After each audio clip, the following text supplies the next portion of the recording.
screen visible? Not yet, no. So yeah, better. Okay, go ahead. Yeah. So yeah, let's start with the short history of the US MBA. The Wharton School in Pennsylvania, founded in 1881, was opened the country's first business school, but it did not offer graduate studies. While the Haas School of Business offered a similar program in a few years of Wharton, providing students on the West Coast with the same opportunities. Dartmouth College, Tuck School of Business, was the first school that offered an advanced business degree. Okay, they offered the Master of Science in Commerce degree, which was the forerunner of the MBA. Now, the actual MBA was actually offered by Harvard University in 1908. The university had only 15 members at that time, faculty members, and a regular class of 33. MIT established the management and leadership program to train corporate executives after this. And the first MBA program for professionals in the business world, I think that's the executive MBA, was offered by the University of Chicago Booth School of Business in 1940. Okay, so the most common requirements that everybody knows of is a minimum 4 years bachelor's degree, 2 or 3 years of work experience, depending on your responsibilities. Your admission documents include your essays, mini essays, motivation and recommendation letters, and your statement of purpose. Depends on the school what they ask for. Proof of English proficiency, that is the TOEFL with a 100+ score, or an IELTS 7.5 and above. A GMAT score of over 750 is probably the most important thing that you really need to look into, or a GRE of 330+ for some schools, and the interview, of course. Now, taking a look at the Financial Times rankings, the Harvard Business School ranks first in US as well as global MBA programs. Wharton ranks second, and Stanford ranks third in all these, in both the categories. MIT Sloan, of which we have 2 guests today, ranks 4th among the US schools, and in the global category, it comes in the 6th rank. The QS ranking is slightly different. The QS 2021 ranking, Stanford comes first, Wharton is second, MIT is third, and Harvard is 4th. So a slight difference you can see. Last year Harvard was number 1, and this year it's in this ranking it's number 4. So our speakers today will be Kine, who is a consultant at Egon Zehnder, and she is an alumnus of Harvard Business School, class of 14. She is also the HBS Career Advisor from 2015 to present. Our second speaker is Mr. Rajiv Gupta he is a finance manager at Amazon Web Services and an alumnus of the MIT Sloan School of Management, class of 18. So he also cross-registered as a student for a full-time MBA at Harvard Business School. Our third guest is a GMAT verbal expert, Mariano, who is the co-founder and administrator of GMAT Dudes. And our final speaker, not the final speaker actually, is Amrik, who is an MBA candidate at MIT Sloan this year. So he worked with us at MBA Center last year, and he was in the French Navy before that. And this year he is at MIT. Our final speaker, of course, is always Dr. Hubert Silly, who is the founder and CEO of MBA Center, and he's a desperate prep expert and the creator of MBA Events World Tour and the co-founder of Access MBA. So I would like to welcome each of you to this program. And Dr. Hubert, would you like to say a few words? Yes, of course. So I would like to start. I would like to start with Kine. Kine. So let's start. Kine, are you with me? Where are you? Yes, Kine? yes, Yeah. I'm here. Thank you. But thank you very much. Hi. I've not seen you for some time. I heard about you last time. I heard about you as through Fatoumata, who will be with us in 2 weeks. Fatoumata C. So basically, alors, Kine, let's start with on the coursing. So you're one of my few students that I know who got accepted to all the schools that you applied to. Okay, I think that you got accepted to almost. It was 4 out of 5, but that's still good, I guess. Okay. Yeah. So first of all, so let's go like this. How do you explain such a success? Ayub is interested. So how do you explain such a success? Okay, now you have enough. You went to Harvard. You could compare your background to 2 of others. So why 4 out of 5? Yeah. So I think, thank you for having me, first of all. And so I think the success, I would explain it in 2 ways. That's my background, but also the work that I did for the preparation. So in terms of the background, I'm from Senegal. I grew up there and was born there. and I'm really a global citizen, and I think that's what also the MBAs they like. So I lived in different countries. As I said, grew up in Senegal, lived in France, and worked in different African countries. I was working at Orange. I speak 4 languages, so I really feel like a citizen of the world. That's first. Second, I had a strong academic profile. So, and when I say that, I talk about more the grades than the actual schools I went to, because I actually went to tier 2 schools in France, right? So I did, I think now it's called Télécom Sud Paris. So that's not, I mean, that's a decent school in France, but not one of the top schools. But I had very good grades and I had a strong GMAT that I prepared for. I think I was in a 97th percentile for the GMAT. The fact that I had a global career as well between France and Africa with real impact. I was in telco doing mobile operators launches. So it was startup of telco operators, basically. Throughout Africa. I had involvement in nonprofit, and I had a very strong career goal and clear ambitions. So I think it's the mix of all that: the global citizenship, academic profile, nonprofit, the global career, and clear career goals.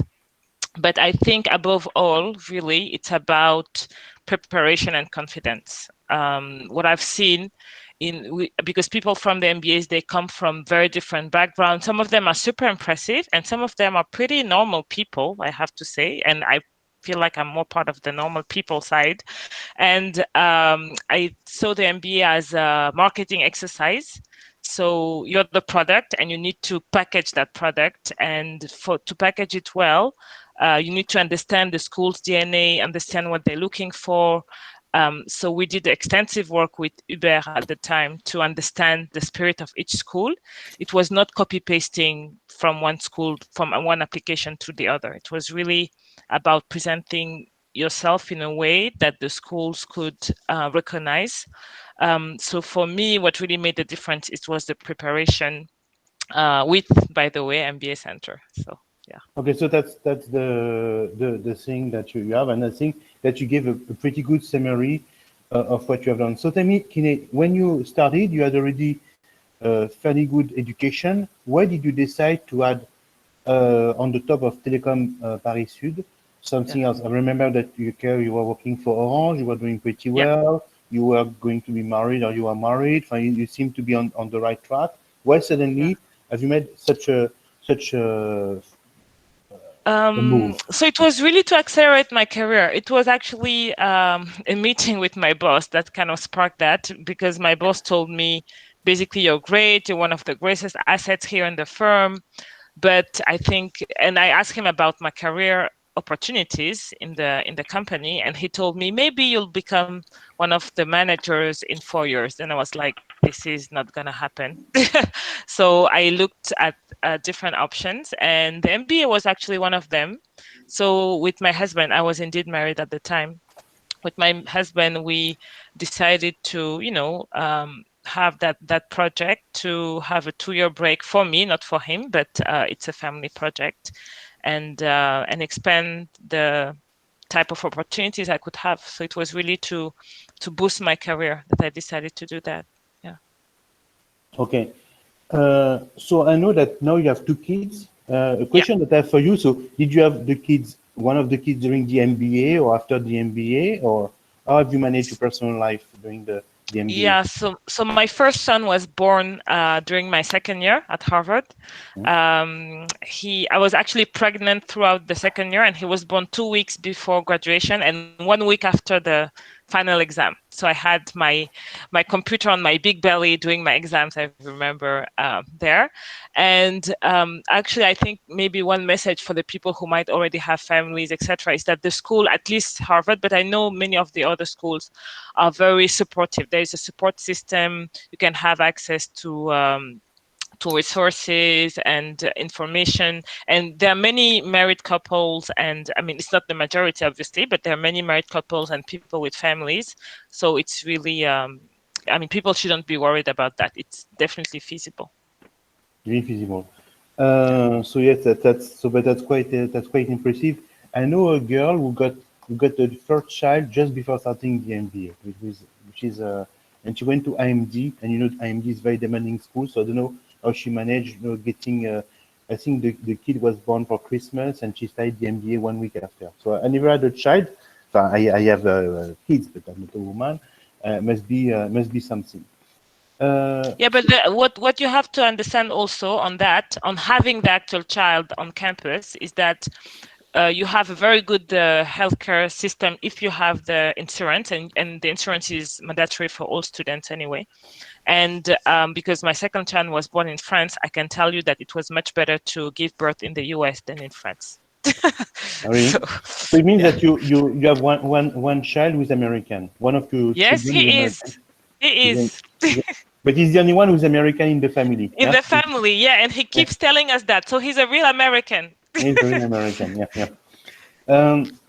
So tell me, I remember that you also applied to LBS and INSEAD, haven't you? I don't know if I recall. So I applied to Harvard, Columbia, Wharton, INSEAD, and it was Stanford. So Stanford, okay. But so tell me, so why the US? You don't think that INSEAD would have been like a career booster? Well, I wanted a very different experience. When I applied to INSEAD, I had applied to the Singapore campus anyway, not the French one, because I wanted also the cultural experience. And for me, it was more the US, quite frankly. The INSEAD, it was kind of a deal with my husband because, you know, just to be close in case. But when I got admitted to Harvard, obviously, the deal went south. But it was really to have a different cultural experience, understand why some of the most powerful companies in the world were from the US, and be a better global citizen, because I feel like if you don't have that US connection, you're missing something. Yeah. So it's true. So from what I understand, we have a few. There are questions. So from what I understand, so you decided to come back to Europe. You didn't want to stay in the US? So it was 100% family reasons. I mean, as I said, I had my first child. We wanted to stay in the US at the beginning, and then I wanted to go to Africa as well. But when the first child comes, I guess your plans change. So we decided to come back to France to be close to our families. It was really pragmatism. I have to say, I don't think I would have come back to France otherwise. I think we were 12 or 15 people, 15 French people on campus my year, and there are only 2 of us who came back to France, and 100% family reasons, both of us. Okay, yeah, for family reasons. Okay, yeah. So but it's good to know all that. So now you work in the HR, you work in recruitment. Yeah, so I work for Egon Zehnder. I do hiring of senior executives, actually. So it's headhunting of big heads, I would say. So CEOs and senior executives and board members in technology. In technology, okay. So I'm sure that now, but there are many questions that are coming up, okay? So what are the questions, Karishma? So Karishma is collecting questions. So basically, so that you know, Kine, the company has a bit evolved since we were together. So now we are in Europe, and we are also in South America. That's why you see people who have Felipe Sanchez. They are and basically we are in Peru because we are quite strong in Peru, Chile, and we are moving into South America. So, and there is also a student from France like Ayub. So what are the questions? And Karishma is working for the Indian office because we also have an Indian office, and all the media is done from India. So Karishma, questions for Kine? Okay, there are a lot of questions, but one or two are actually directed at you, Hubert. So let me start with the other one. There's a question that says, what is the story behind US STEM MBAs and the visas if you want to work and stay in the USA? So I don't know the STEM MBA story, but the thing is, the US immigration is the same for everyone. So they don't really care, quote unquote, if you're a Harvard MBA or janitor. They have a certain number of visas to work, and then there is a lottery. So you need to be, lucky in that lottery. So it's a fair system, I want to say, but it can be frustrating for some of the foreigners. I had, you can have other options, but your employer needs to be very supportive and very involved. in that, and I have some friends who managed to have that. But so it's a lottery system for foreigners, basically. Okay. All right. So the second question, I go behind. So with the US election results awaited, will it be worthwhile for overseas students to apply to USA? So that is the question. Well, I don't see why not. I mean, it will still be the best schools in the world. Huh? The top schools are all from the USA. So if it's Trump or Biden, it will still be the top schools. So it won't change Exactly. anything. Hopefully with Biden, So but that's my opinion. yeah, I think so. So Shubha, there's one question that I think would be directed at you. In India, we have the 3-year graduation degree, right? So what if we have a 3-year grad degree? They're asking this question because I had mentioned that for an MBA, we need a 4-year bachelor's program. No, you can apply with 3 years. I'm sure that Kine, when you were in the US, you have people, for instance, in the UK, bachelors are 3 years, okay? In the US, of course, it's 4 years, but in the UK, it's 3 years. In most of the, in Europe, it is 3 years as well. So no, I don't think that it should make any difference, okay? So if you have a 3-year degree, it works. You don't need a 4-year degree. Exactly.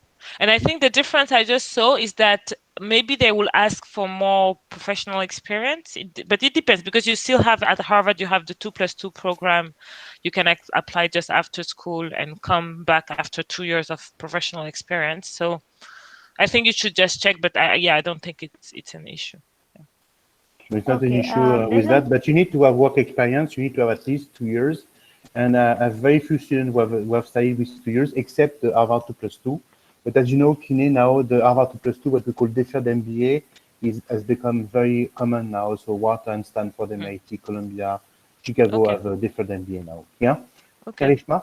Yeah. But can you ask questions related to Kine, to her experience, not just like this type of, it's about her, huh? It's, she came to testify. Yeah, definitely. I got this question, so I just wanted them to have an answer. So there's one question. Max asks, why did you choose Harvard over Wharton or Stanford? Okay, so Stanford, that's an easy one. I was not admitted to Stanford, so that was easy to choose. They chose for me. Harvard, Wharton, and the other ones. So Wharton is known, because I saw that there was a question about private equity, VC, etc. Wharton is known for their strength in finance, really, and that was not really my DNA, first of all, and second, I wanted a school where whatever I do afterwards and wherever I live in the world, it would be a strong diploma to have. And I mean, Harvard is ranked #1 in many of the rankings. So I felt like when you have a diploma from Harvard, it can work anywhere in any circumstances. So that's why I chose Harvard. By the way, I never had a student accepted to Harvard who refused Harvard. Huh? No, I know that it happens. I'm sure it happens, but I've never experienced that. Yes, exactly. Yes. And I was talking about this deal I had with my husband, and it was basically, if I have INSEAD, I stay in France with INSEAD. But when I got Harvard, even he told me, look, you can't refuse Harvard, so just go. So yeah. It was a good choice, a good step forward. Yeah. Hello. So Ramjika has a question that says, you mentioned you work in recruitment currently, which really interests me. What were you working as before the MBA, and how has the MBA helped? Yeah. So before the MBA, I was in telecom at Orange. The MBA, I mean, I have to say, I think without the Harvard MBA, my current company would have never hired me. Simple as that, because it's the world leader in executive search. It's very, very demanding to get in that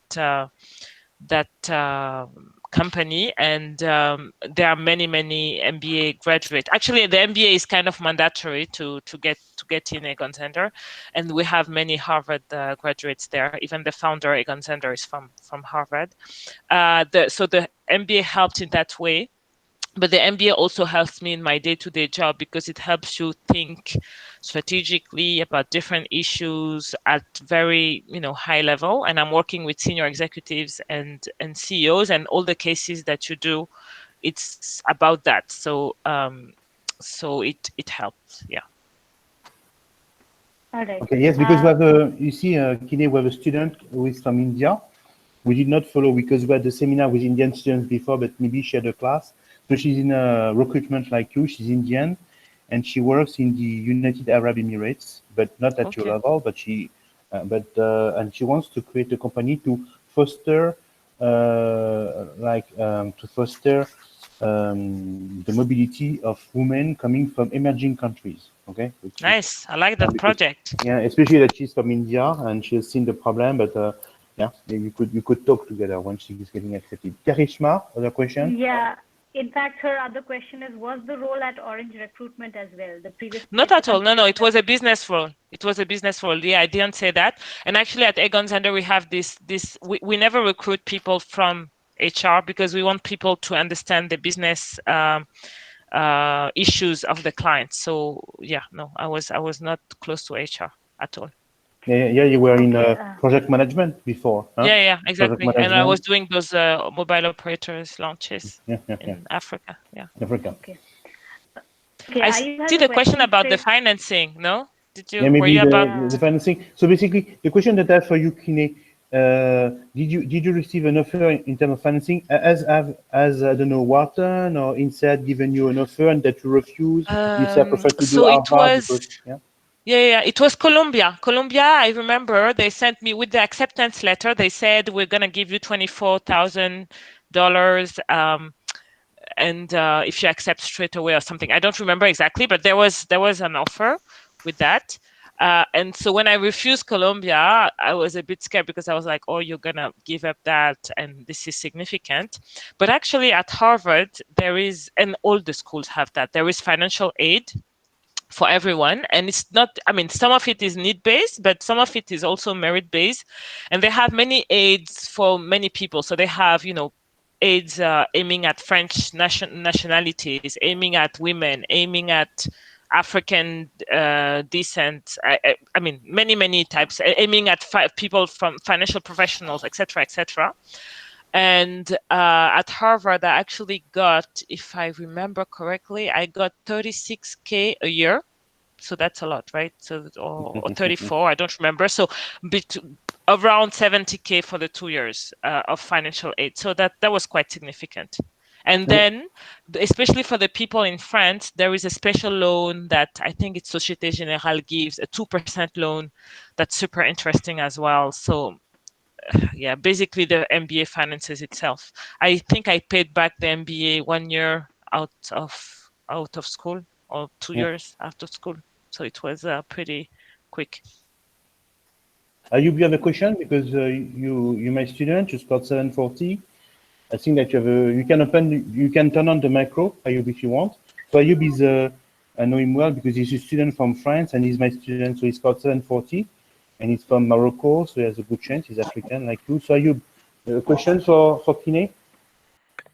Yeah, exactly. I have a question for Kine.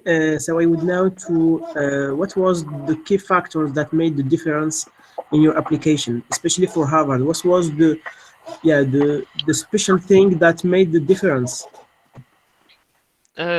If only I knew, but no. So what I think, as I said earlier, Harvard is the motto of Harvard is educate leaders who make a difference in the world, or something like that, right? So it's really about how did you in the past and how will you in the future make a difference in the world, right? So in the Harvard application, you should not be shy about your accomplishments, about who you are, about what makes you unique. And I think it's beyond what I said earlier, but I think it was really about having that different voice. That's really what made the difference. And I had very strong references. I had, as I said, strong GMAT, impactful career, and very well written essays. We spent a lot of time on those. It was we spent a lot of time on those. So, and because what I did is that I reread my HBS essay after having attended HBS. And actually everything that was in that essay, it's as if I had envisioned my years there. So it's really about knowing the school, basically, because everything that I wrote, I actually lived at HBS. So Okay. yeah. And also the fact is that Kine, I don't know if you remember, but when you told me about extracurricular activities, you are very busy, you are very involved in many associations, and of course, when you are involved in Francophonie, help a lot, because you had a very good letter of recommendation from a former president, and I think that that helps. I think that it helped, okay. And of course, that we can say that something, if you can have this type of letter, but of course, if you have worked with the person, because otherwise it doesn't work. I have a student, his name is Mansour Nyang, who his parents own all the airports in Western Africa, okay? And so he got in SEAD, but he knows the people that you know. I think they are part of his family, from what I even understand. But of course, I told him it's only family related, but you have never worked with them. So he was disappointed when I told him that.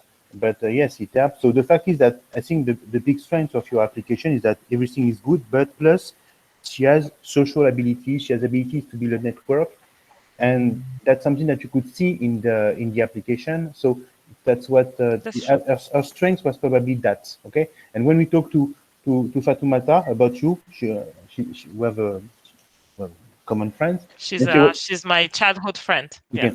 She always tells me, Kine, she's very involved. You manage your time well, but she said, I don't know when Kine sleeps, so she's very involved, and that's something that they like. Someone who is socially committed, who has a career, who is a good student. You got 740 on your GMAT, so you understand. If you have a 740, you went to good school, you have good grades, you socialize, you're international, you this, you're a woman.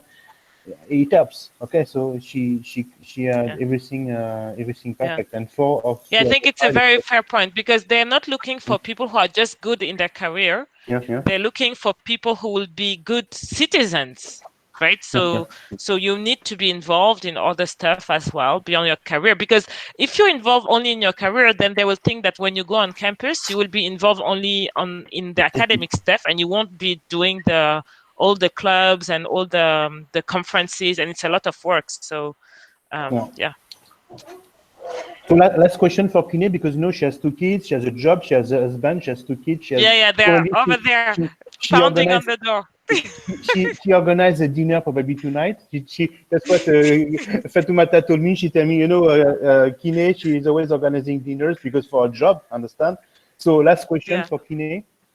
Hello? So the last question is from Bikram Singh. How open is Harvard for entrepreneurs? Oh, super open. There is the iLab. There's a lot of so the iLab is a lab where you can meet entrepreneurs in residence, but also have your projects studied. They change a lot. I didn't check the latest curriculum, but at my time they changed the curriculum to add some specific and mandatory entrepreneurial projects during the first year. And actually, some of my classmates use those projects to build their real companies that they're working on today. They have partnerships with many entrepreneurs, and I think you can check that statistic on the website, but if I remember correctly, there's a huge part of the Harvard MBA grads that become entrepreneurs in the future. So they're super open to entrepreneurs. They're not well known for that, because Stanford is more like the entrepreneurial type of school, but Harvard is actually very, very entrepreneur friendly. I think there's a last follow-up question. I'm really sorry to take some more of your time, but the kids are waiting. The kids and I'm so sorry for this. Do they have an advantage? Do they give advantage to people involved in sustainable energy, sustainable futures, and climate change? Well, they give advantage to people who have impact on interesting things. Basically, they want, it's very maybe it's a very sarcastic answer, but they will take in people where they think when they're part of their alumni network, they will help the school shine. Right. So if you're doing something that's interesting in sustainable energies, etc., and climate change, yes. But if you're doing something that's, I don't know, like a little bit basic, maybe not. So it depends what you're doing, but obviously it's a hot topic. So I would say it depends. Just they give advantage to people who have impact. Let's put it that way. Okay. So thank you very much, Kine. I know that you have a lot of you have a lot of things to do. A dinner probably to organize as well. Thank you. It's COVID lockdown. There's no dinner anymore, but yeah. It's even worse. Thank you. Thank you. All right. I'm leaving, but feel free to reach out to Hubert and Karishma if need be. Thank you Bye-bye. very much. Have a Thank you good day, so much. Kine. Thank you. Bye-bye. Bye. Thank you. Thank you. Thank you so much, Kine. So she was helpful, huh? Yeah. So basically, So, first thing, yeah. So basically, what I want to say is that yes, when I saw Kine, she was a very good student. She was ambitious, and when I saw her, I thought that she would be a student for INSEAD. She went to a telecom school. She was then whatever. And she mentioned other schools. You know, you have many people who come to meet us and say, I want Harvard and want Wharton, Stanford, but you know, they all want, but do they have the talents? And then when she passed the GMAT and she came back with a 740, I said, okay, now we have a good chance. We should try. We have a good chance of reaching your goals. And of course, what makes her different is that she's extremely well connected because she's a very sociable person. So she's involved in many things, and she was working for she was volunteering for the Francophonie. So the Francophonie is the network of all the French-speaking countries in the world, and you must have like 50 or 60 in the world. And she was recommended by Abdou Diouf. And Abdou Diouf was the former president of Senegal. Of course, she's Senegalese. She was recommended by the president of our country. It's like being recommended by Woody and she was he could attest because she had worked with him, and she was recommended because she spent part of her spare time working with him, helping him. So she worked for free. So of course she got somehow her time back, and she was paid back for what she gave to the thing. And I think that's probably what they like is our ability to give time, to spend time. Of course, at that time, I knew Harvard very well because I finished my PhD in '98, so I knew the school very well because it was. So now, of course, I've lost touch somehow. The school has evolved, but the essays that are now required do not really do not really require that you do the school that well. Okay, so now we have another one who scored very high on the GMAT that I have not seen for some time. Rajiv, okay. How are you, Rajiv? So Rajiv, it's early for you because, so, you know, we had a seminar, you see Rajiv on India before, because now we have a student in India, we have students everywhere in the world. And what was very funny is that all our Indian students are based basically on the West Coast, not even on the East Coast. So with 9 hours difference, we could not, there's like 13.4 hours difference between India and between Delhi and San Francisco. So it was impossible to get Indians. What I've noticed is that Indians, they tend to stay in the US. Okay, so we have seen many French who told us, yeah, no, I'm happy to be back in France. For instance, Kine, but there was also Olivier, I remember. So first of all, how have you been since we last worked together? So when I left you, you were a banker, working for Standard Chartered, remember? Yes. Now you work for Amazon in San Francisco. Okay, probably tell me what happened to you in these last 3 years, Rajiv. Sure. So I've been doing well. Thanks for asking. So after the MBA, I kind of decided to explore different opportunities, and I was on sabbatical, so I could have gone back to Standard Chartered, but I was looking for a change, and this Amazon offer came through. That is the only interview I gave, and then I kind of thought about it for a while, but then I made the pivot and joined Amazon here. So been here, I'm in my second role, maybe looking forward to my third role in Amazon. So I'm kind of, but within the larger same team. So it's been an exciting journey. I like it. It's a different industry, different work culture. So far things are outside my comfort zone. I kind of am loving it. So basically, you move with your family, Rajiv. So when you went to MIT, so Rajiv is an MIT graduate. So when you went to MIT, did you go with your family, or your family stayed in? So they came with you, okay? Yes, they came with me. You decided to stay in. So how different is it from India? It is different. I mean, certainly in terms of work culture, in terms of environment. I think focusing on the work, it's a different industry. So I made the shift in function, industry, and geography. Those are typically three things that you can shift. So I kind of shifted all three. So it's been pretty exciting in terms of work culture. For example, banking is a very regulated industry, like decision making has a different speed. Whereas in Amazon, it's a very different kind of fast-paced environment. And also it's a great opportunity to be with people who are kind of very good and very skilled, and it's a like continuous learning process for me. So I kind of really value that. So it's very different industry-wise or even kind of culture-wise. And what do you do exactly? What is your job at Amazon? So currently I lead a team which supports the new product launches for AWS storage services. And we work on the finance side. So a lot of work involves working with engineering and product management on decisions about what kind of designs we should do, what will be cost falling, where it will be kind of good for the customer, what best solution we can offer within the kind of parameters we have. So it's kind of a blend of finance and engineering, but yeah, technically it's a finance function. Okay, it's a finance function. So right. We see it's pretty close to what you have done before, except that, of course, in a new culture and a new environment. Yes. Yeah. Yes. Okay. So basically, what has been your experience at MIT? So you remember when we work on the application, etc. Has it been close to what we described, or was it very far? What have you experienced? Was it very different from what you were expecting and what we wrote in the essays, or what you wrote in your essays, or was it very different, very close? What has been your experience there? So I think it was close to the extent that I wanted it to be close once I landed there, because once I actually landed there, you realize that there are like just too many opportunities.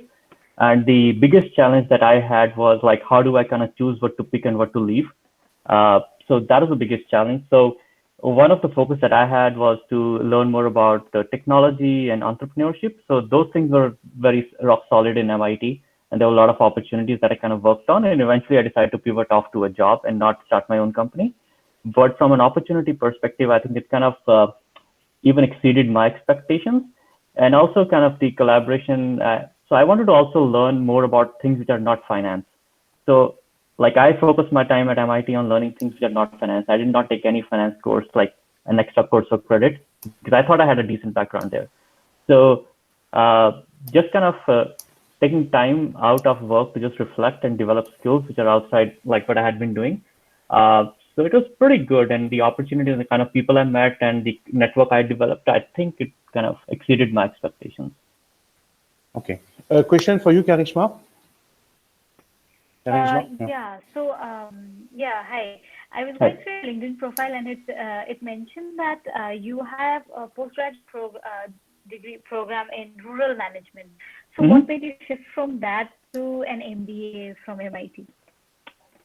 So rural management happened long back. I'm still like an MBA, where instead of telling you how to sell a Procter & Gamble shampoo, they'll tell you how to sell a dairy product from a cooperative. So that's just the context, but it's pretty much an MBA, right? So I did that before my banking career, but this one was like a break, and world has evolved a lot, right? It's been like 10 years since more than 10 years when I kind of left that previous program. So for me, it was a time to take a break and see what is latest in management practice at an international level. And also, like technology landscape is very different, right? Like right now, like I spent some time on learning about self-driving cars at MIT, which is not something that you'll do in a typical MBA. I learned coding and I got a certificate in business analytics, which meant I learned like a lot of R and Python.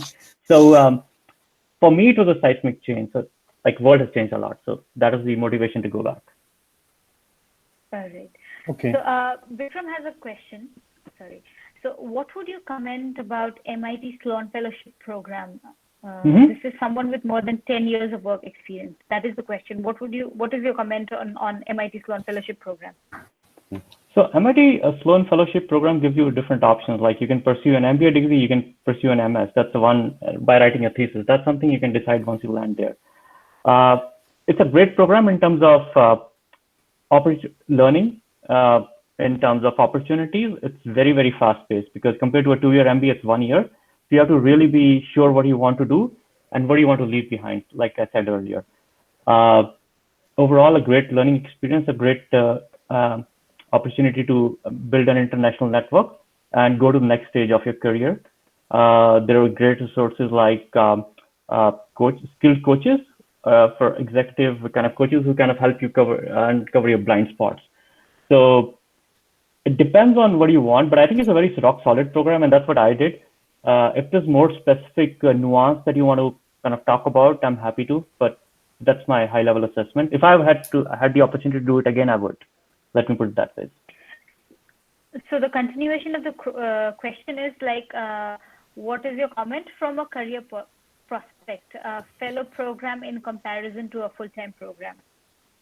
So people who come for a fellow program are at a different stage in your career because you've kind of already accomplished, because a lot of, at the time of admission, you're also kind of, besides your academics, you're also evaluated based on the impact that you made and how much progress you made in your career, right? So what people are looking for is something different, and it's kind of a little difficult to compare a 2-year MBA program with a Sloan Fellow program because they're meant for very different audiences, is what I would say. And most of the people, sorry, let me say like I'm like a couple of years out in the program, and I think most, like maybe 99% of us got what they wanted, and they kind of are on their path to career. I mean, I know a guy who's an ambassador for his country to US now. So we have like very, very different career paths. So it depends what you want, but I think people have been pretty happy with the program overall. All right. Juan has a question. How was your experience with MIT Sloan? I think I covered a little bit of that when I talked to Hubert about it, but I think overall it's a great opportunity to, so MIT, so let me say, Sloan is the business school of MIT. So you will see it in every way. So it's like a very tech-focused business school, and you have a lot of opportunities, and it's like a STEM MBA now. So overall, a great learning experience. Like I liked analytics. That was the path that I took along with my MBA. But yeah, overall great experience for me and my family. And yeah, I think I answered like a lot of it earlier on, so I don't want to repeat myself. But tell me, so Rajiv, from what I understand, you attended classes at Harvard as well, huh? You had some certificate courses at Harvard? Yeah. So how does it work? Yeah. Tell me. So MIT and Harvard have a collaboration, and I think it's with Tufts as well, one other university in that area, if I'm not mistaken. So students at one university could take courses at another university, and that counts towards your credit in that term. So I took a couple of them. I wanted to just see a different school. How does it look like, and how the teaching methodology is different, and like what are the nuances. So I took a couple of courses there. Okay. And did you have the opportunity to attend courses in other faculties at MIT or not? So I took some courses, but not for credit, but as listener. But you have the freedom to take course in any MIT school that you want. Okay. Karishma? Can I ask you one more question that sure. Somebody has posted? What do you consider to have been your main factor? I think he means USP to be selected at MIT. That is the question here. Like what got me, what I think got me into MIT? Yeah. Okay. So I think one, MIT is, I would say it is true for any school. They're looking for a very balanced cohort. So how do you stand out, right? And a lot of it is not just about your like professional achievement, but I think also about the impact that you made on people around you. And it could be as something like how much, let's say a Sloan Fellow, like how much of the impact you made on people that you led, right? And consequently the organization. What would you contribute if they get you into the class, right? So those are like the kind of things that you look for. Like it's just that, and it's hard to say what got me in, but my only recommendation I would have is that any school that you apply to, go through its website like maybe 10 times, 15 times. Every time you'll discover what they're looking for, and that is how you can position yourself. Okay, there's a question from Richard that says, between the 3 Sloan Fellow programs, LBS, MIT, and Stanford, what made you choose MIT? Thanks. So LBS I did not apply. So LBS cohort is more experienced, and I did not want to. Like my preference was to come to MIT or Stanford. Stanford I was waitlisted, so it is not a decision that I made. But going back, if I would say that I would probably still choose MIT. I might be biased though, but it's like one, you get an MBA course, which is a degree which is kind of easily recognizable when you go in the industry. Secondly, the faculty that teaches MIT Sloan Fellow is the more senior faculty. Like they'll be, and some of them do not teach MBA courses, like the 2-year MBA. And there's a lot of investment in you in your executive coaching, etc. And at the end, it depends on what you're looking for. For example, if you're looking for finance on the East Coast or healthcare, I think it should be MIT. If you want to do a startup on the West Coast, maybe Stanford. It's hard to kind of weigh in between the two. Okay.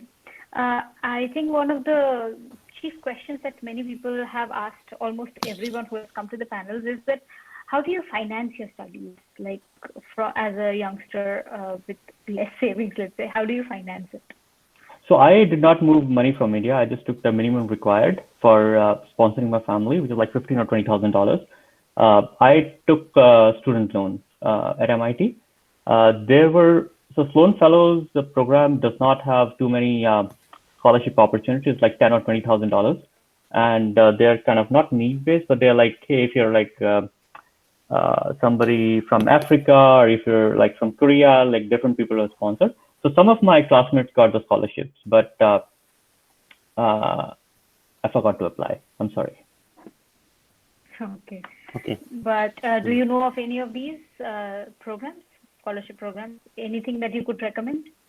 I mean, they are within. Yeah. So MIT, when you go to the page, you'll see them. It's like $10,000 to $20,000 for Sloan Fellows. It's not like huge amount of scholarship. All right. Because yeah, the assumption is if you've already worked for 10 years, I mean, you have the ability to kind of carry it forward, I guess. Okay. Okay. Fair enough. So yeah. Any Yes. questions you have for him, Hubert? Yeah. So basically, no, but so basically, yes. The other question we have them. So because no, but the other question they don't seem to be relevant. So what is the ultimate piece of advice that you would give Rajiv? First of all, what I want to say is that when we were working together, when you got to 750, I knew that you would make it. I think what made the difference is you 750, and after that it was easier to develop from there. So first of all, congratulations, because when you applied, how old were you, Rajiv? You were 32, 33? How old were you when you applied? I was around 34 when I applied. 34? So 34, getting 750 at 34, it's not bad. So it shows that you have strong intellectual abilities. Okay. So and that's the GMAT was key. You agree in your choice. Basically, you did the job, and you did the job well, and it was convincing. Okay. Thanks. So what is the ultimate piece of advice that we give to someone who wants to do like you? Wants to study in the US in the top MBA program regarding, I don't know, financing, positioning, GMAT, whatever. What would you say? So I would say one, you need to have a risk-taking ability. If you're in 30s and you've already worked for 10, 12 years, because you're basically uprooting your family, right? So I've seen some people just don't have that ability. So I think one, you have to be mentally comfortable that you're taking a risk, right? And I know somebody asked about visa program and everything, but that's a different conversation. But there's some risk always involved, especially when you come from Asia, where you kind of go back and you think about, hey, do I want to pay the loan back? But like I thought about it, like just buying another apartment. I was like, I'm fine with that investment. So it's a pretty rock solid investment, but it comes with certain risks. So that is something you have to be mentally prepared of, because nothing is certain. So that's the first piece of advice. Secondly, you have to be very sure why you want to do it, right? And what you'll get out of it, because it's 1 year. So by the time you land here, you can kind of change course like in first 1 or 2 months, but it cannot be like I start exploring when I land there. And thirdly, I would say research the school a lot. Talk to alumni, talk to people what they got out of it, ask tough questions and see which school is really right for you, because each school is different. And accordingly, you have to write your application. Anyway, I knew that you were the right material for MIT. I told you when we started. you did not leave us much choice. Okay, thank you very much, Rajiv. I know that you're busy. It's still early for you, but I'm sure that you already woke up some time ago, and I let you spend time with your family now. Okay. Thanks. So thank you very much. All the best. Yeah. Okay. So the next. Thank you very much, Rajiv. So the next one is Emric, because he's been waiting for some time. So it's funny to see you without your barb, Emric. It's the first time that I see you without your barb. Yeah, it's I guess. when I saw your LinkedIn profile without the barb, I thought it was someone else, and I said, oh, I made a mistake. But alors, basically, Emric, it's interesting to have him because we had a great experience together. By the way, Ayub is here, and I don't know if you remember, but you were in class last year, except that you are in America, and Ayub. But we had issues in Europe with the COVID, etc. So it was difficult, so we had to postpone. So basically, but the first, because you have an outstanding profile. So can you tell us where you come from? Because you're a bit unusual among the students here, so that they see that MBAs foster and favor diversity. Go ahead. Sure, definitely the MBA is all about diversity. You can see that in most of the classes. Yeah. So basically, I grew up in a military family, strong military traditions. So it was quite obvious when I enrolled myself in the Navy. I went through the classe préparatoire in French. So it's basically prep school for the high-profile colleges.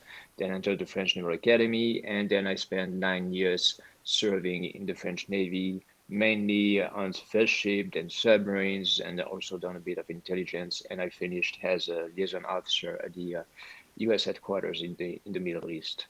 So quite unusual, but not that unusual. I mean, you got like, I guess, 5% of class who comes from military, and with very various background in terms of specialty, but also in terms of nationality. So of course American people, but I know a Singaporean, I know a Canadian, I know a Spanish. So it's not that rare, but yeah, but at the same time, yeah, it's not that rare. By the way, the MBA was originally, there's something called the GI Bill that Eisenhower launched. I'm sure that you have heard of the GI Bill. Huh? Indeed. And by the way, when Americans came back from the Second World War, they tried to find them, they tried to, yes, offer them professional promotions. And the MBA was one of the things. So engineering school and MBA schools were basically fostered and launched by the GI Bill, because before the Second World War, MBA was something very small in the US. Okay. Yeah, and Karishma is right. I thought it was obvious, but I'm a first year at MIT Sloan MBA, just to clarify. Okay, so tell me the question that I have for you. So how, what is it like to study during the COVID pandemic? COVID is not easy, and even before like studying, it's even joining the MBA, and it varies a lot from one program to another, especially when you are international. So basically, for universities who provide only online classes during COVID, you wouldn't be allowed on the US territory because you wouldn't get a F1 visa, student with a visa. I was lucky because MIT made tremendous effort to make sure that we get a hybrid model. So basically, I have class in person on Monday and Wednesday, and the rest of the week is online. But that allowed me to join the campus, that allowed me to engage in person with my classmates. And even if we don't always have class in person together, I mean, I'm able to go for a coffee chat or go out with them and really like build some relationship with them, which is also one of the big thing for MBA, obviously. Yes, yeah, but then ask question about his experience. Some people ask me, for instance, which school is best for marketing and finance. So it's not the answer that's not what we expect from him. We expect from him to know about his experience. So ask him about him, huh? And then I can answer this type of question. So next question, so take us something that is relevant, Karishma. Yeah. Yeah. So how different are you finding your civil life as a student from that as like you were a student of the Grand Écoles, right? So in the military school. So how different is it? How different are these experiences? Well, the French model and the American model is not the same at all. I also, when I was at the French Naval Academy, I did an exchange semester at the US Naval Academy in Annapolis. And the big difference is that usually the American universities are much bigger than the French ones. And so you have like much many more options and electives to tailor your education to your passions. Usually in France, it's like a common path. You've got to do math, you got to do physics, you got to do history. Here at MIT, what is interesting is that the core curriculum is only 6 months. And so the three remaining semesters are fully about electives that you choose. So you are stuck for 6 months with basics, and then you can explore whatever track you want. All right. Okay, so that's it's customizable. Okay, and tell me, Imric, are you taking classes at other faculties? Are you taking classes at Harvard? You're allowed to go to that extent in your program? So not yet. There is a collaboration between Harvard and MIT. So basically, during my 2 years, I'm allowed to take up to 3 classes, either at MIT, the broader university, like the engineering school, or at Harvard. But the core curriculum is very strict. The only elective that I could choose, you have 4 electives. I choose business strategy. It's within the core curriculum. And so if I want to study at Harvard or another school of MIT, I will have to wait a semester. What is interesting also is that most of the cases we share with other big business schools. So for example, in strategy or in communication, I worked on Harvard cases. I've worked on INSEAD cases. I work on Duke cases. And so there is a really openness, and MIT is obviously very powerful and has a huge network to make sure that you get the best material wherever it comes from. All right. Okay. There is one question I think we can ask Emric. How much weight do you think the GMAT grade had in your application, taking into account that it is not mandatory anymore at MIT? Yeah, I don't know if it's going to stay like that for MIT.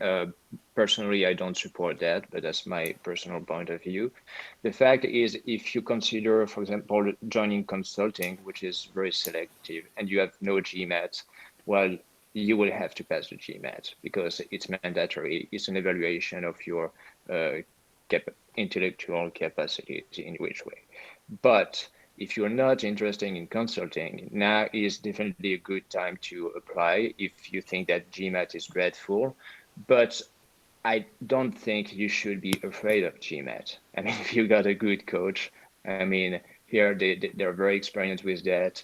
It doesn't require you to be a genius to get a very good score at the GMAT. It just requires a lot of work, a lot of time, and a lot of dedication. But in the end, like everyone can achieve 7+ with a good training. And so I would say, yes, the GMAT is the first step. So what's going to happen if you are like an international like me, you're going to take the GMAT first because the GMAT is valid for 5 years. And when you look at your results, then you can assess the type of school that you can apply to. All right. So usually like if you want a top tier like Harvard, Stanford, MIT, the median is usually 730. It doesn't mean that if you don't have 730, you won't get in, obviously. If you got like outstanding records, you can go with, I don't know, maybe a 690, but you got to have like very interesting background. And so once you narrow down the tier of the schools, you have to take the TOEFL. And once again, there is a minimum threshold that you have to pass. If you want to go in the US top tier school, usually it's minimum 110. I mean, for Harvard, for example, it's 109. So and even the MBA is highly interactive. So if you can't express yourself in class, well, it's going to be tough for you. And only after that, you go to the application process. So you got your GMAT, you got your TOEFL, you got your profile, your background, and you try to narrow down and apply to as many schools as possible because these are super selective. And when you get the results, you choose according to the culture, to the geography, to the budget. But it comes in the end.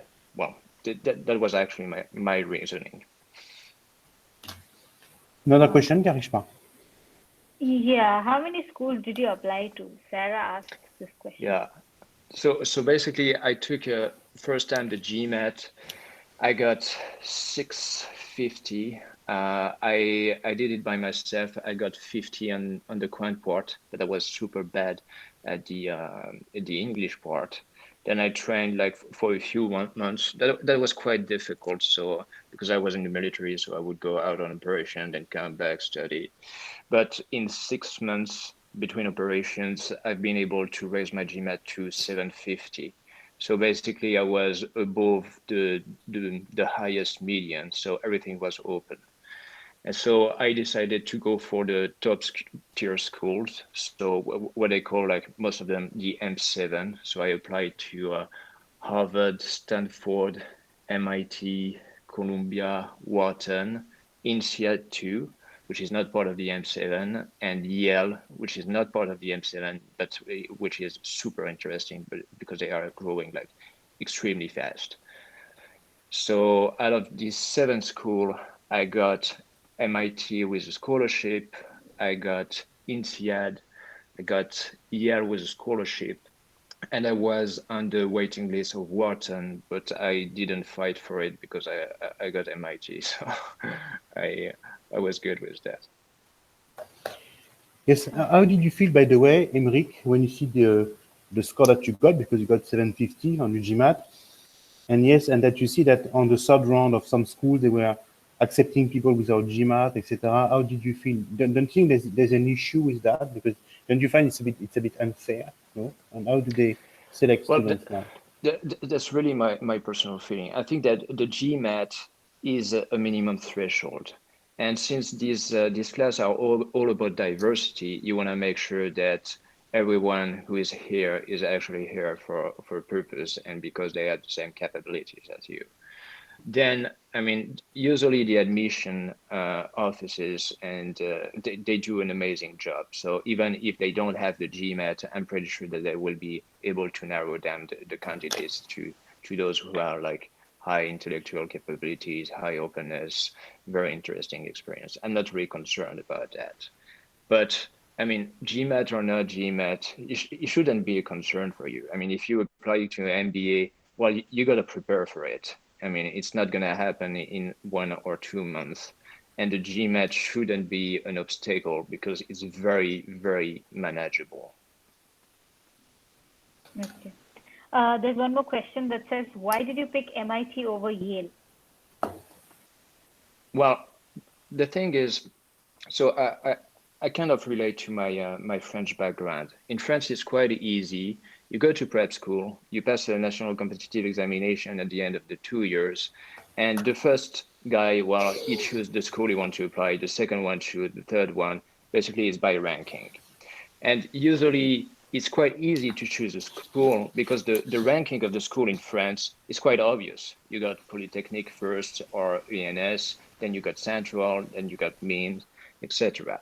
The thing is, for MBA, the ranking is not that obvious. Why? Because you have to consider the business school. So there are like many rankings like US News, the FT, but you also have to consider the university, like what kind of aura do they bring? For example, you take Wharton. Wharton is super well known in the business world, especially in the finance world. So if you want to go in finance, go to Wharton.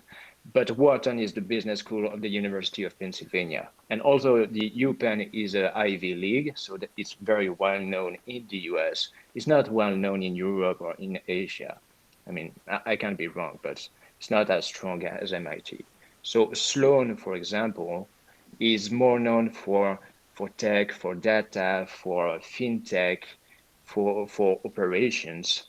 But at the same time, MIT is super well known. And so if you want to become, for example, an entrepreneurship, when you pitch the idea for your startup, or when you are looking for future employees, you want to have that kind of aura, that kind of influence on your CV.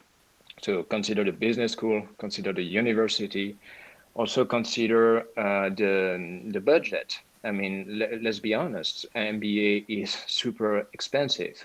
You got to save like quite early, you got to find the budget. And basically Yale was offering me 30K, MIT was offering me 25K, but MIT is in Boston, that's a big city. You got many employers around. Yale is in New Haven. It's a bit more isolated, a bit more secluded. So the culture will be nice, but it won't be as open on the professional world as MIT. So you've got to make trade-offs at some point, and it really depends on your own objectives. Okay. I don't know, last question for Emric, because so basically, what do you do, for instance, on Saturdays today? You work with your teammates. What is a typical Saturday like at MIT? Well, unfortunately, I have class in Saturday morning because I took that elective. So I've got 2 hours of strategy this morning. And then, I mean, the workload in terms of class hours is not much compared to France. Like you got maybe 2.5 or 3 days of full classes spread across the weekend. But contrary to the French schools, you've got a lot of study project, a lot of homework, a lot of presentations. So, for example, right now in strategy, I'm working on a company, a solar panel company, and evaluating their position within the photovoltaic industry. And so what is the impact? What is the competition?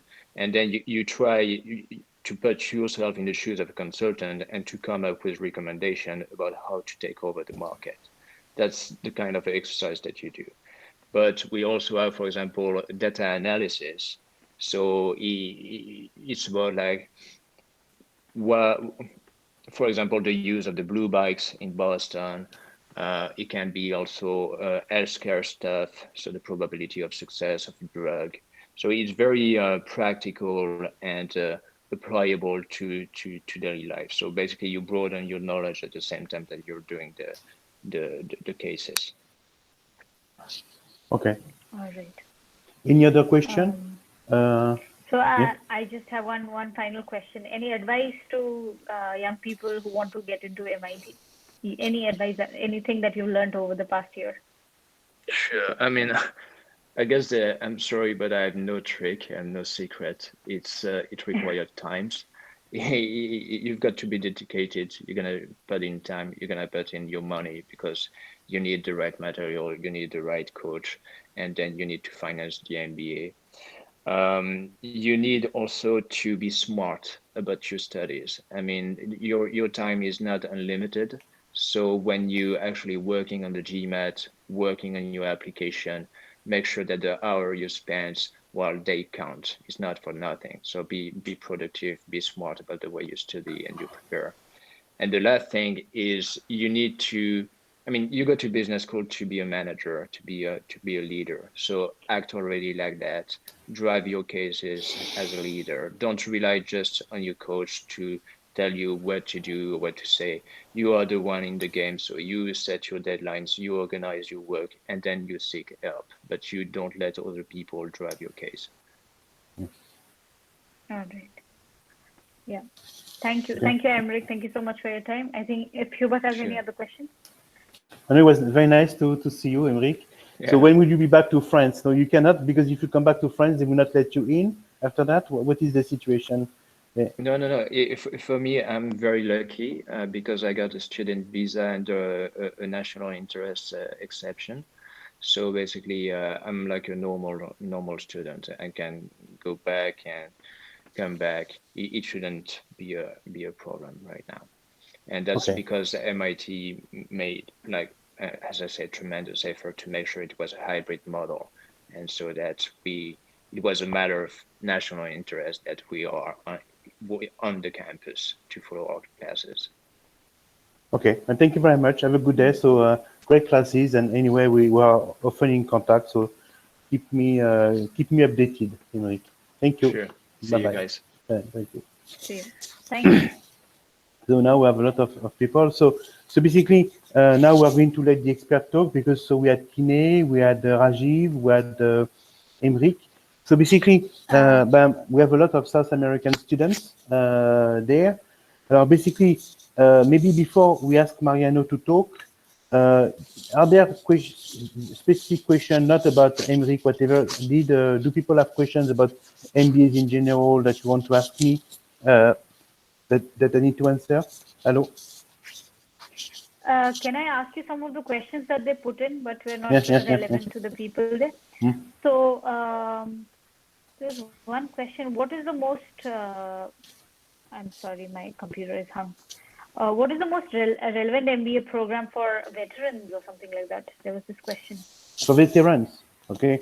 Yeah, there's no, it seems that, I remember that when I was at Harvard, I didn't do MBA, I did PhD, but when I was at Harvard, there are a lot of veterans at Harvard. We did the MBA, okay.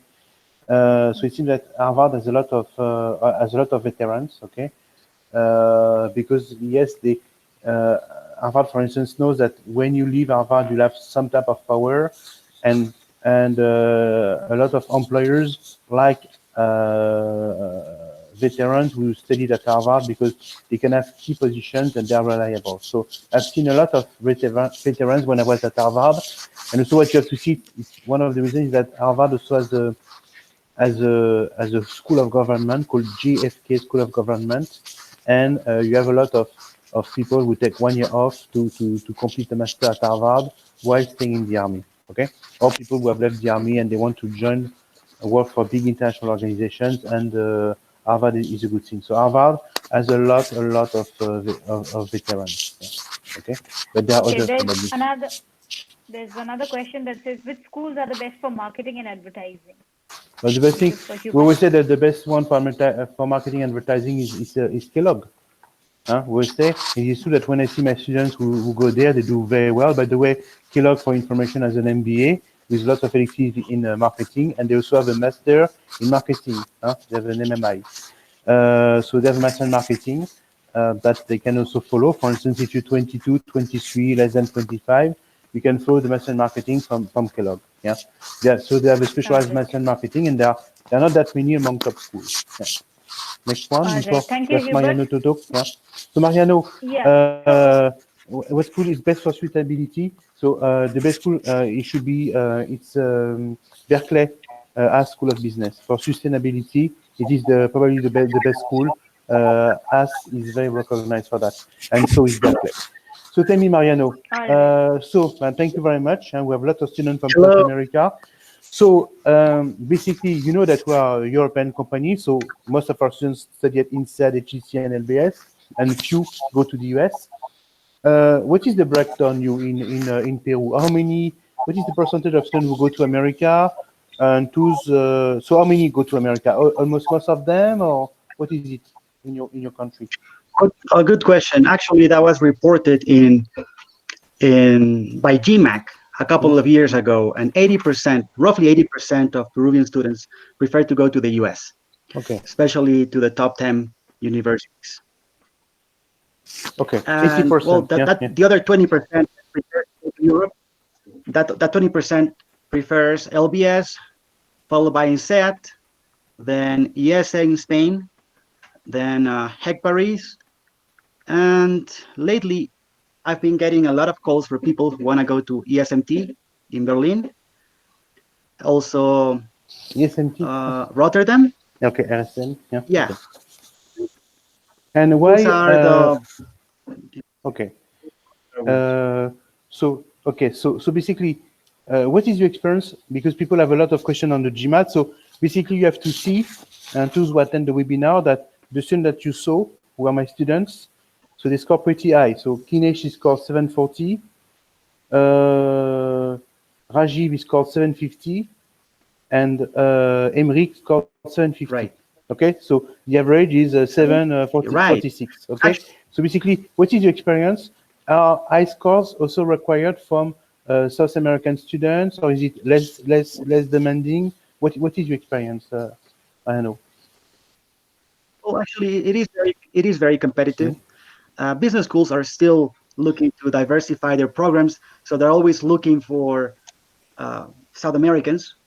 And within South America, I mean, the environment is very competitive because not many people achieve the requirements, especially the English level, the higher order skills that you need to ace the GMAT.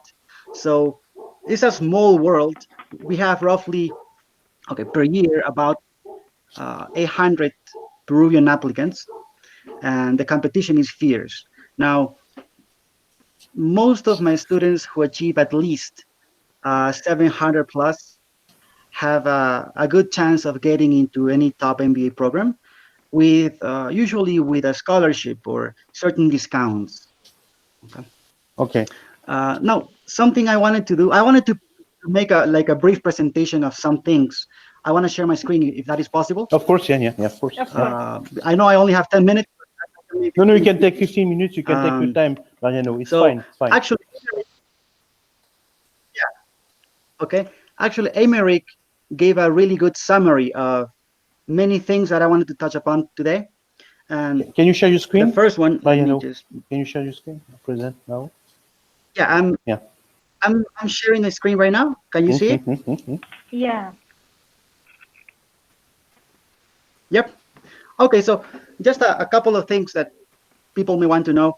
Well, everyone knows that the GMAT is a CAT. Well, it's not this type of CAT. It's actually a computer adaptive exam, but it doesn't really measure your intelligence. It measures something else. We call it the HOTS, or the higher order thinking skills, which is basically your critical reasoning abilities. Okay, and now the GMAT is based on an algorithm that uses item response theory. And well, this is actually a graph from an enhanced report from one of my teachers. And you can see how the algorithm adapts to the answers. Basically, if you do well, if you answer correctly, usually the next question will be more challenging on average. And as you make mistakes, then the algorithm adapts the level of difficulty of the exam, and the next questions become easier. Now, there are some experimental questions that do not count towards the score. Now, something important, why take the GMAT?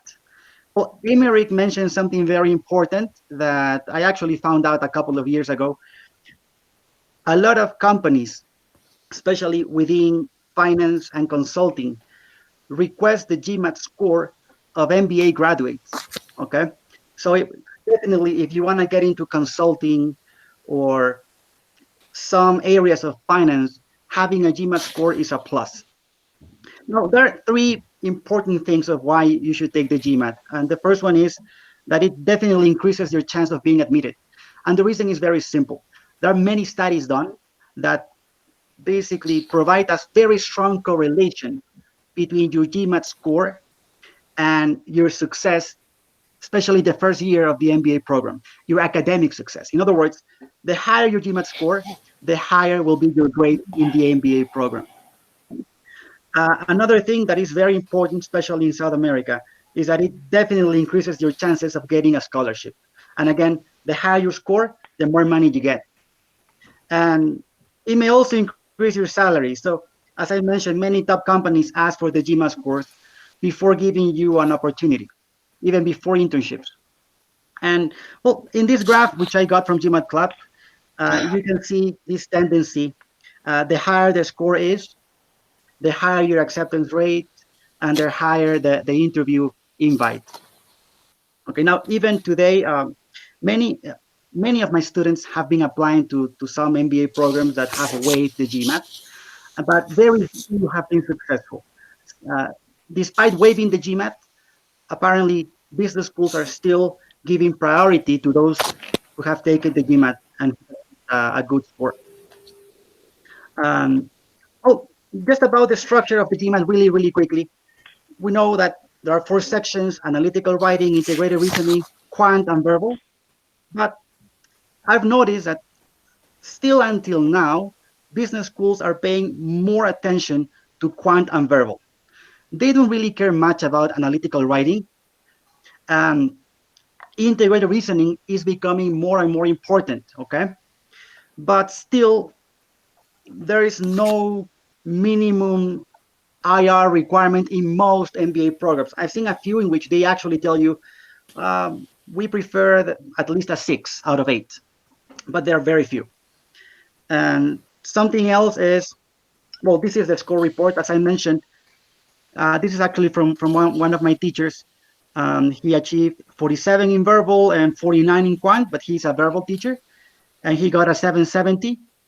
Most business schools focus more on the total score than analytical writing or the integrated reasoning section so far. Well, this is actually the enhanced report of the professor. He got a 770. He also achieved a 7 in IR. And well, our teachers need to get close to 99 percentile in order to work with us. Okay. Well, now, what is a good score for most MBA programs, which is the question you asked? Well, it actually depends on many things. For instance, Emerick mentioned that the higher your GPA or the better your grades, then the lower the GMAT score requirement per se. In other words, if you have a college GPA of about 3.8 or 4.0, then you can make do with a GMAT score of 680 or 690 in a top MBA program. Actually, I had a student, he's from Costa Rica, and he achieved a 650 and he got into Stanford. But why? Well, because he had a perfect score. He was number one in his, he graduated from law school in Costa Rica, and he had he developed his own NGO. He actually created a company that cleaned up the beaches of Costa Rica, and he was also involved in a lot of community service as a lawyer. So he had a really good profile, and it was exactly what Stanford was looking for that year. Okay, so a 650 in Stanford. But why? Well, because his GPA was very high. But if your grades are not that great, you definitely need a higher GMAT score. Okay, so what's a good GMAT score for most MBA programs? I always tell my students that if you are aiming for a top 10, then you need at least a 680 to have a chance. But again, the higher the score, the higher the chance. Now, what I tell my students is for, this is actually the quant part, this is verbal. A good quant score begins at around 48 if you're aiming for a 700, okay? So at least a 48, 49, and a good verbal score begins at around 36, 38. Well, if you're aiming for a 700, you need at least a 48 in quant and a 38 in verbal. Now, a good score, a really good score in verbal begins at 40, which is a 90 percentile. Now, many people ask me, Mariano, how many mistakes can I afford to get a 40 in the verbal section? And we've actually made a calculation after reviewing hundreds of score reports, and the average is between 6 and 8 mistakes out of 36 questions. Okay, so you can afford 6 to 8 mistakes and still get a 38, 40 in the verbal section. So finally, something a lot of people ask me, how do you do, or how do you get a 700? And Emerick mentioned something very important: dedication, discipline. But most of my students require an average of about, 4 months to achieve their goals. Now the range is much larger. The range is, I've had students who prepare for only a couple of weeks and do really well. They increase 50 to 80 points in just 2 weeks. So that happens with many students who have had a previous preparation, maybe on their own or in other academies. So I just polish them, and in 2 weeks they're done. But I have some people who need to improve your English. They need to learn English, actually. And with those students, I can take 8 months. Okay, so the average is 4 months, but I've taken up to 8 months with some students. Now, something that is also important, you have to study smart. And quality is more important than quantity. A lot of people ask me, how many problems should I do per day? And the truth is that you don't have to do hundreds of problems in a day. You can manage with 15 to 20 problems per day, as long as you really understand each of those problems. Okay, I always tell my students, more important than doing is reviewing. In other words, after you do 10 problems, it is better to focus on those 10 problems after you finish them and understand the explanations from the official guides, for instance, understand what went wrong. So why did you miss that question? Did you miss the question because you didn't know the theory? Or did you miss the question because probably you were distracted? Or probably you missed the question simply because of a dumb mistake? Or some people know the answer is A, but they go for B. Okay, so it happens. So you just need to relax, focus, and again, quality is more important than quantity. Doesn't matter, you need to solve hundreds of questions. You can do a few, but make sure you really understand those few questions. And another thing, do an error log. Make sure you record your mistakes. Create a list using Excel or any method you prefer. You can write down each of your mistakes, and next to that problem, you can write down why did you miss that problem. If it was because of a theory, a theoretical concept, then write down that concept. Okay, and eventually, after making some mistakes, you will start seeing patterns in your mistakes. If you analyze the patterns, then you can study smart, because you can just focus on those most common weaknesses. Okay, so that's the next part, focus on specific weaknesses. You need to study absolutely everything.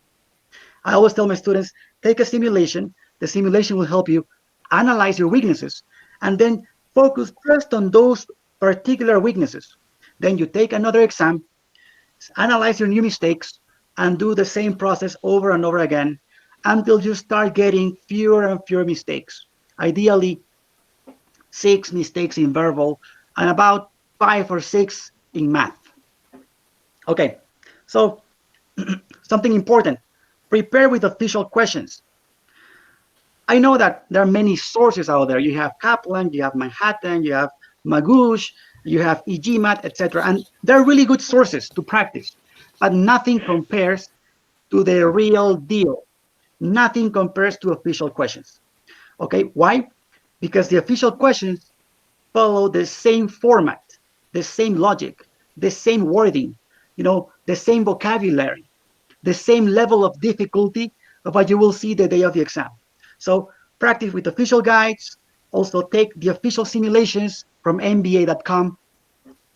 And no, you can practice with other material, maybe at the beginning, just to try to see certain concepts.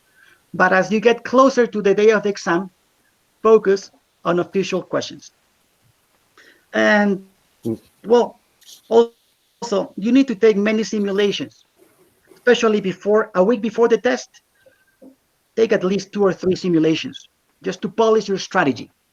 And finally, if you're stuck, get professional help. Emerick is a great example of that. He achieved a 650 on his own, which is a great accomplishment, okay? But a lot of times you need the guidance of somebody who can help you identify your weaknesses much faster than you can. Okay, so that's basically it. That's what I have to say. I just have a couple of real GMAT questions. We have, I selected 1 sentence correction question, 1 critical reasoning question, and 1 reading comprehension question from the official guide 2021, which is the latest official guide. And I just want to show you a few strategies that I think will be very helpful for you. So just a couple of things. When you focus on sentence correction, make sure you understand 2 things. The first one is the meaning, and the second is the structure. And there are certain patterns that if you know, you can answer questions very quickly. So for instance, there is a pattern in the GMAT. Whenever you see just like, that is automatically wrong in the GMAT. I know in our daily lives, we use just like a lot, but it's not formal. It's not business writing. So the right expression or the correct idiomatic form is just as. So just as X, usually you can have Y, or you can add so in between. So just knowing a very simple theoretical concept or simple theory can help you eliminate A and many other choices. Why? Because you know the structure. So this is a comparison, actually. Just as the internet is today often called an information superhighway, comma, the telegraph was described in its day as an instantaneous highway of thought. This is a comparison of clauses. So actually, if you know the theory, you can solve a sentence correction question in 15 to 20 seconds, just knowing a very simple idiomatic or comparison structure. Okay, so now a lot of students would have a hard time remembering these structures. That's why maybe a teacher or a professional can help you see certain patterns. Then, for instance, in critical reasoning, we won't read the whole thing. The most important strategy is to understand what they're asking you first. For most, here it says weakens the argument. So you need to focus on the argument. But when the GMAT says argument, it actually means the conclusion. And if you recognize specific patterns in conclusions, for example, clearly or therefore, then you know exactly what you need to weaken. So it is very important to understand the conclusion and the premise that leads to the conclusion. Okay, so for instance, here, my conclusion is that farmers who grow crops from genetically engineered seeds will be able to reduce their cost by using them. So I want to weaken that. I want something that attacks that conclusion. Well, and I'm just going to go straight to the answer so that you understand the reasoning here. And well, the best choice was C. It was C. Crops grown from the genetically engineered seeds require significantly more fertilizer and water to grow well than do crops grown from non-engineered seeds. So notice how C attacks this conclusion directly. All you had to do was understand the conclusion. And that's the main mistake of most of my students. They don't focus on the sentence they need to attack or support. And finally, we have a reading comprehension question. And this particular question is an according to the passage question. I call them detailed questions because the strategy is very straightforward. You need to look for keywords in the question and find them in the passage. Actually, we did a calculation. About 87% of the time, the answer to an according to the passage question is written in one sentence. So it says, the tension in the string mentioned in the highlighted text is analogous to which of the following aspects of a double star system. Of course, you have to read, you have to focus, you have to visualize. But if you focus on certain keywords, for instance, they mentioned the tension of the string, as you skim the passage, you should be able to see the answer quickly. And I won't go into the details of this question, but it was the answer is B because it is actually written on the second paragraph. It says, this attractive force analogous to the tension in the string. And when they mention this attractive force, they refer to the force of gravity. So my point here is that if you focus on keywords and find them in the passage, you will see the answer clearly. Okay, so just that's it. That's what I wanted to mention about the GMAT. If you know the theory, the strategies, and if you are confident, if you relax during the exam, if you breathe properly during the exam, you will do much better. That's what I wanted to present. So if you have any question, I'm here for you. Basically, so that's this thing. By the way, it's called an enhanced score report. So that's something if you pay extra that you can get if you take the GMAT. So The first thing that I ask you, Mariano, is that what about the GRE? Do you see like an increasing number of students who are asking now for well, ready to take the GRE, because that's something that we notice now in Europe. So what are the trends in South America? Well, yes, the GRE is becoming a bit more common, but still most MBA programs prefer the GMAT. Again, the GMAT is highly correlated with business school success. So it was an exam created for MBA programs. Yes. Something I didn't mention is that the GMAT can also be accepted for other master's programs, even for PhDs. I'm applying to a PhD in microbiology right now at the University of Florida. And I was surprised to see that one of the requirements was the GRE. And when I asked, can I present my GMAT instead? They said yes. So that was surprising for me. Now, other trends in South America that are important now is that many students are starting to take the executive assessment, for instance, which is a shorter version of the GMAT. And it can be accepted in some 2-year programs such as Columbia, NYU, Darden, and other universities. So this executive assessment is also administered by GMAC. It has only 14 verbal questions, 14 quant questions, and 12 IR questions. And it's much easier. For instance, one of my students achieved 650. No, I'm sorry. 550 in her GMAT score. 550. And she wanted to go to Columbia. But when she took the executive assessment, she got 160, which is a high score for the executive assessment. And she got into Columbia with the executive assessment score of 160. What else? Other trends? Because of the pandemic, yeah, most of the students are taking the online GMAT, which I think is very convenient. Is actually more comfortable because the testing center in Peru is actually sometimes a bit too cold for most people because the AC is on at full power and Peruvians are not used to AC. So it's very cold inside, also very, very crowded, very small. And so the testing center actually opened a couple of weeks ago in Peru, but still most people prefer to take the GMAT online.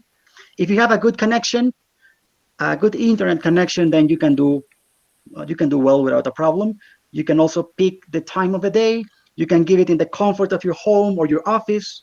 So that's the latest tendency. Most people are taking the GMAT online, and I'm having students with good results. At least 2 or 3 students per month are achieving 710, 720s, 740. So they're doing really well. Okay. So basically, to sum up, yeah. So we in South America, I don't see many people taking the GRE. But of course, if you feel that you're weak at math, take the GRE because the math of the GRE is easier.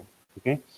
So of course, I'm surprised to see that the executive assessment test (EA) that was normally required by top EMBA programs such as those offered by Chicago, INSEAD, Darden, and so forth, is now accepted. And when we talk to admission officers, they say, as long as you come with a test, it's fine. Okay, so it means that people now can get in with an EA, and it's true. So, for instance, to give you an idea, I have students who will come after the seminar. I think that now he will get not even 600, and he told me that he took the EA at home and he's scoring 162, 163, which is of course enough for top MBA programs. Yeah. Now the question of the home-based GMAT. Yes, of course you can take the GMAT at home, but be careful because you can take it only twice. Huh? Okay. So now we know. So I don't know your experience, Mariano, but many people take the GMAT the first time, like Emric. They want to make a try, and then after that, they will prepare for it and try to get the best possible score. So if you do that with the home-based GMAT, it may not work. Because imagine that you fail twice or you don't get the score that you want. It's too late. Huh? So you can take the home-based GMAT only twice. Of course, if you fail, then you can take the GRE. Okay. Now there's another person who asks us about Spanish. Okay, so of course, does the nationality matter? Yes. We say that, well, yes, if you're Indian, if you want a top school, if you don't get at least 720, will not work. Okay. If you come from other countries, they may be less demanding. So yes, the nationality matters. So ask the school that you're applying to, or ask Mariano, or ask us what score is required, what score is better for for students. Right. Okay. So unfortunately, there are some nationalities where you have disadvantage. You are disadvantaged by the nationality. Any other question on test, Karishma? So I see the questions here. Yeah, there's a question from Ayub. That is, what's your main advice to future test takers to gain speed when answering questions and to keep focus and concentration? Okay, that's a very common question. It's actually a very good question as well. To improve your speed, you have to be more confident. And to gain confidence, you need to know the theory. And you need to have a strategy. You need to have a series of steps, what to do first, second, and third. If you follow a series of steps and you are confident, if you know the theory, then the speed will increase automatically. And you will go from solving maybe a sentence correction question in 2 minutes to solving it in 45 seconds or 60 seconds. Now, to keep focus and concentration, well, that's an issue because it really depends on your profile. For instance, I've had a couple of students with dyslexia problems or students with concentration problems. Really, they had to be diagnosed by a neurologist, and they were given a prescription or a letter written by the doctors, and with that information, they were given more time during the exam. They give you an additional hour. Okay, but if you are unable to focus, what you can do is start by breathing. Breathe, really. Breathing is essential. It's like running a marathon. If you don't breathe properly, you'll get tired, you'll lose your concentration. You need to provide enough oxygen to your brain, okay, so you're alert. And I've noticed that when I'm working with students and I simply tell them, you're not breathing properly, when they start breathing properly, their concentration automatically improves and they start answering questions faster and better with more accuracy. Another thing to improve your concentration is your nutrition. Be careful. There are some foods that may actually, they can make you sleepy, they can make you lose focus. Avoid consuming a lot of sugars before the exam. It used to be an advice long ago because people said, if you consume sugars, then you will be alert during the exam. But the problem is that if you consume a lot of sugars, you will be alert in the short term, maybe for the first 10 to 15 minutes, but then you will start getting sleepy and then you will lose concentration. It's a metabolic thing, okay? So it's better to consume certain fibers. You can consume certain fruits, vegetables. You can consume, before the exam, quinoa, for example, cereals, a lot of fibers because they are digested slowly. And if your digestion is slower, you'll be able to focus for a longer period of time. But if you consume sweets or a chocolate bar, okay, you'll be alert for 10 to 15 minutes and then you will lose your focus. What else? To improve your concentration, practice concentration. Concentration is something you practice. So you sit down in front of the computer, you start solving, I don't know, a reading comprehension passage that is quite long and confusing. That's when most people lose their focus. And you'll notice that as you read the passage, you'll start thinking about your dog, maybe your girlfriend or your husband or your work. Okay, so the moment you start losing focus, just tell yourself, okay, I'm here in the exam. Okay, I have to focus on this. Or maybe you can start picturing a red stop sign. Every time you lose focus, imagine a red stop sign in your mind. So that's like a warning, okay? And then you go back to the passage. Now, something else you can do is visualize what you read. Try to imagine what is being described. Imagine the pictures, imagine the characters, imagine the actions. So like watching a movie. So if you focus on what you're reading as if you were watching a movie, okay, if you are an active reader, then you'll be more focused during the exam. And well, that's basically it. That's what I can say. So Ayub, focus, to improve your focus and concentration. You took the GMAT, you got 740. What piece of advice would you give you, Ayub? Ayub, you got 740. Yeah.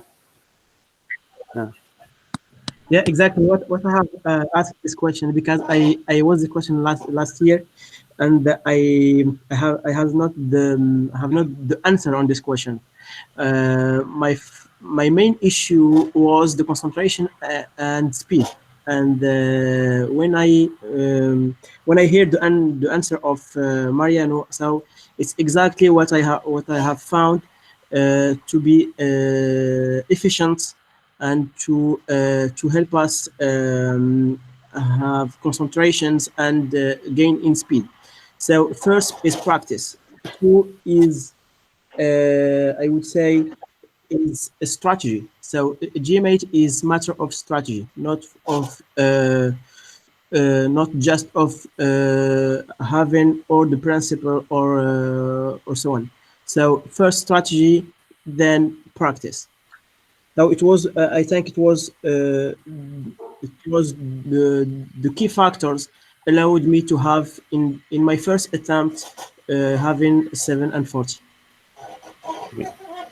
So some more questions from students. Last question, maybe. No, I think Mariana has already answered it through text. So I think that's it. Okay. Yeah. Okay. Yes, you said right. Well. And thank you very much. So next week we'll have we'll have a seminar on the European MBAs. We'll ask Mariano if he wants to join as well. So they we'll have in Europe, you know, the program. So we focus mainly on INSEAD, LBS, and HEC. Okay. Yes, we could also invite IAC and IMD, but they have declined the offer. There will be INSEAD, HEC, and LBS that are the top three.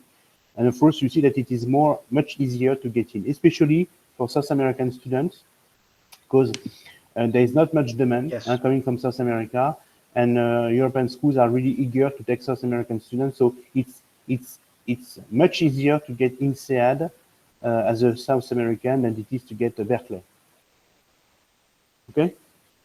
So thank you for meeting. So we'll broadcast. We have broadcasted this webinar that will be available on our YouTube channel, on the MBA Center YouTube channel, and then we'll also give the webinar to GMAT dudes as well, of course, so that they're available on their YouTube channel and on their website. Thank you very much. We'll see you next week. Thank you. Thank you, everyone.